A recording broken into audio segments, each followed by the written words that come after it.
It is very funny how it happens that time passes so fast I don't even realize when I haven't done anything for an entire month.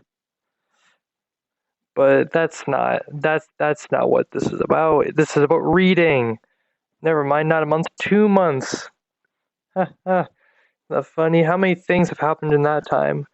Um, let's see. Let's see. I've watched at least 13 anime. I have written a story and gotten fan art for said story. America's going to go into civil war eventually. You know, that's basically confirmed by now, right? Um,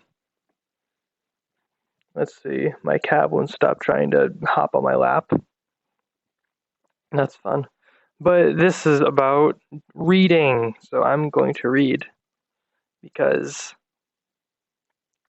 I finally get time that's not working on schoolwork. So, and I finally get to figure out how to use Audacity. So, I finally get to do that.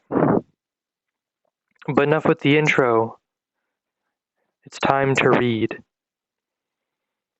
How Deep Can I Go? Chapter 7, Part 1.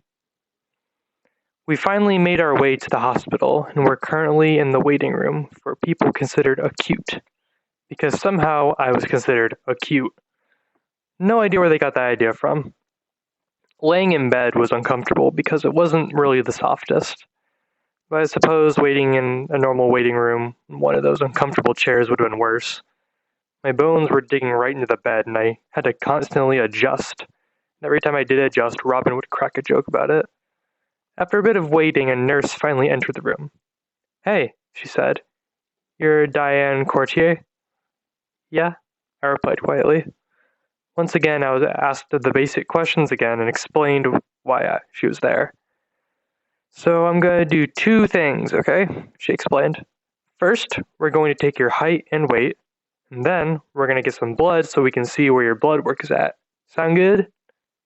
I nodded. I didn't really want to be weighed in front of people, but it was something I preferred to do alone. But I didn't really have a choice. It was something mandatory they had to do here. Since the scale was located outside my room, I walked over to it with the help of the nurse and Robin. Apparently they thought I couldn't walk properly or something, because they made me lean on them. Talk about babying. To my surprise, she didn't tell me to step on backwards. I heard that was a common thing they did for people with eating disorders. The scale number bounced around a bit before stopping about 35 kilograms. Okay. The nurse sounded a bit shocked before asking me out of curiosity. "Do you know what that is in pounds?" I nodded. I don't know why hospital scales use kilograms when most of us use pounds. Luckily, I knew the conversion. "Yeah, multiply it by 2.2, so it's about 78. "Well, not many people know that." She looked surprised. "So, I think you and I both know that's a very low number, I nodded. "Good. How about your friend helps you back to your room, and then I'll go get the stuff for blood work, and then we can get your BMI calculated." "Okay." I looked over at Robin, who looked very upset about hearing about my weight. She kept pretty quiet as we walked back to the room we were previously in. Only after I laid down did she say anything. "So, what are you going to do about your weight?" Robin asked quietly. I shrugged. To be honest, I didn't see a need in fixing anything. "I don't know. Don't you think you should work on fixing it?" Robin questioned, maybe getting into a healthier weight. I shrugged. Before the conversation could progress any further, the nurse returned, looking ready to steal my precious bloods. "Alrighty, so I did the math and your BMI is dangerously low." The nurse sighed. "So depending on what the doctor says, you're probably going to be here for a while. We wouldn't want your body giving out." Shit. There's no way in hell I'm staying in the hospital for more than one night. No thank you, not happening. "On another note, I'm going to get some blood from you," she said. "Mind taking off your sweater and getting an arm ready?" I pulled off my sweater and stuck out an arm. Blood tests didn't really bug me at all. As long as I looked away from the needle, I was fine. The nurse wrapped the rubber band around my arm, told me to clench my fist as the needle went in. It stung for a bit, but she got it done quickly. She gave me a little bandage thingy for the hole she poked, then went to finish the process of blood work. You okay? Robin asked. I nodded slowly. Robin was sitting on the edge of my bed, now holding my hand. I was tired, so I laid my head on her shoulder. It made me feel better, like everything was going to be okay. An hour later, Mrs. Smith arrived. She had decided to leave work early to make sure I was okay, which was actually nice of her. I had an evaluation done right after she arrived, at which both her and Robin sat with me through. It was a good thing they did because I could have lied my whole way through a good portion of it. I didn't like openly talking about my body, but I'd rather keep it to myself. By the end of it, it was confirmed that, in fact, I had anorexia nervosa. I couldn't believe it. After all this time in denial, it was really true. Everyone was right and I had been wrong. Didn't change the fact that I was fine, though. All the time I spent in denial made it harder to accept that in reality, I was sick. The stress of everything finally got to me, and for like the 10th time in one day, I had a breakdown. Luckily, Mrs. Smith and Robin were there to comfort me. Shh, Mrs. Smith soothed as she rubbed my back while I sobbed. It's all going to be okay. Recovery's hard, I won't lie, but it's definitely possible, the doctor doing the evaluation explained. I'd say the best course of action would be to put you into inpatient. No, I said firmly.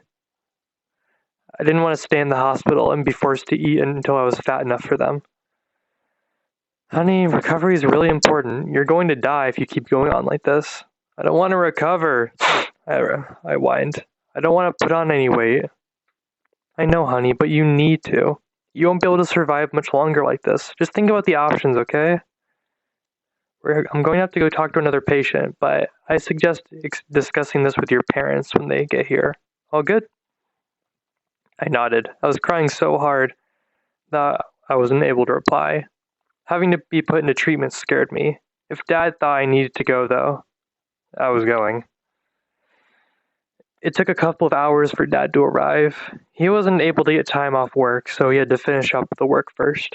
When he entered the room, he had an extremely worried look on his face.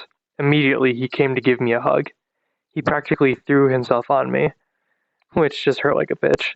My God, Diane! He cried. You worried me. What in the world happened? Oof, Dad. I could only manage to muffle oof. I'm okay. You're obviously not. You're in the hospital. Mr. Courtier? Mrs. Smith said. I wouldn't lean too much on her. She's not in good condition. Dad pulled himself up and sat beside me. Sorry, I'm just super worried. Doesn't mean you gotta fall on me, I groaned. I was already in a lot of pain. For some reason, restricting caused a lot of muscle pain and tiredness. I didn't need more pain to deal with. Okay, I get it. I'm sorry. Dad apologized. Now, can someone please explain to me exactly what happened? As Robin said she would, she explained everything to my dad. Mrs. Smith added any details she missed. I wasn't too sure about how I felt about them telling my story, but I know if I was the one telling it, it wouldn't be nearly the same. Finally, after what seemed like forever, my dad knew the whole story. My God, he sighed. I knew you were getting dangerous, but geez, do you realize how upset I am by this? You've worried everyone so much. You should have told someone you're being bullied. Now you were restricting food for that reason? We could have helped you. Didn't think I need help, I muttered, but I guess I do. Damn right you do, Robin said. It's about time you admit that. If only I could believe it too, though. I just said them to make it think I believe it. I didn't need it to cause any arguments over something silly. Plus, if I made them believe I was willing, they might not force me into treatment, and I could recover from home. So about treatment then, Dad said.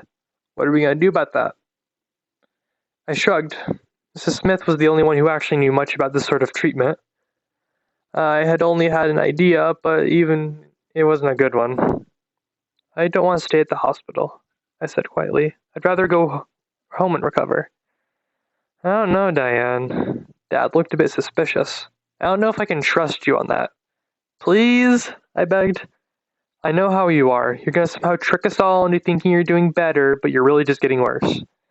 I agree with your dad. Robin and Mrs. Smith said in unison. I'm not staying in the hospital for treatment, I stated. You don't have a say, Mrs. Smith butted in. You're a minor. You're only 17, so your dad can decide this for you. I looked over at Dad desperately. Shit, why'd she bring that up? How upset would you be if I did put you into treatment? Dad asked. Very, I exclaimed. I'm telling you now, if you put me there, I won't cooperate at all. That's not how that works, Diane, Dad sighed. You're at a low enough weight that they would probably restrain you, or even worse, section you off until you're at a better place. If you weren't cooperating, that is. What's the point of that? I cried. I'd just get out of the hospital and lose all the weight again. Are you saying you wouldn't do that if we did this from home? Dad said, raising a brow. Because I'm pretty sure if you went home, you'd go right back into what you were doing before, and before you'd know it, you'd be back in the hospital with an even lower weight. I swear it won't happen, I lied. At least let me try. Everyone exchanged worried looks before looking back over at me. I really don't think you should do that, Rapin said to me. Remember what happened when I tried to make sure you were eating? You freaked out. Yeah, because I didn't want to do better at the time, I lied. Man, I was just becoming a lying machine. Hard to believe that, Robin replied. I haven't even heard you say anything that shows that you really think you need to change. Everyone nodded in agreement, and I just glared at her. Robin was getting in my way, again. She wanted me to stay in the hospital like the sick and broken girl she thought I was. Of course she does. Then she can go and talk shit about you at school and say how you landed yourself in a mental ward. Some friend she is, huh?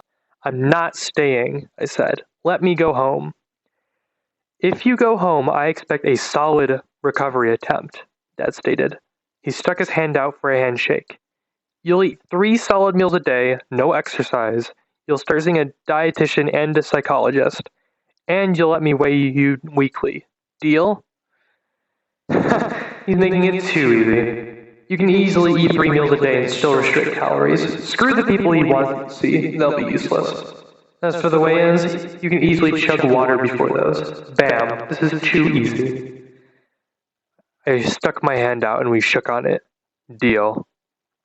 In the corner of my eye, I could see Robin and Mrs. Smith looking very worried. Out of smugness, I gave them a little smirk. They really thought they could win one of these. Joke's on them. I wasn't stopping what I was doing anytime soon. All right then, it's a deal, Dad said. If you go back, you're going into treatment. I nodded. All right then, it's a deal, Dad said. If you go back on it, you're going into treatment. I nodded. Dad left for a bit to go talk to the doctor privately and see when I would be discharged. Apparently the doctor didn't seem so keen on what Dad and I agreed on, but then again, there isn't much he could do. He did, however, suggest I stayed overnight so they could make sure I was stable. I wasn't too happy about it, but it was better than staying for months. Alright, and that's the end of that chapter. So I guess if you just came for the chapter, you can leave now, I guess. But yeah. I'm glad I've finally been able to get out one of these, especially since it's been really hard. It's been really hard to get to find time to do this. School, man. School is just really pressuring. I've done a lot in that. I've done a lot in the time though. I've done a lot of things in between the time though. I've finished, let's see, I'm caught up on Dr. Stone. I've finished Konosuba. oh wait, no, you want to know what I've actually done? I've been modding a lot for a game. One Step from Eden. Really into that game, really into modding it. I've been into writing. I'll put this piece of art up, which was of a scene from my writing. So that's nice. I'm really tired. My voice is slowly giving out, in case you couldn't tell. I've had to read out loud like this for literal months. My throat. But this was fun. This was fun. Yeah. This is getting more awkward by the second. Actually, I'm becoming unable to speak by the second. Jeez. Next time, just next time end video.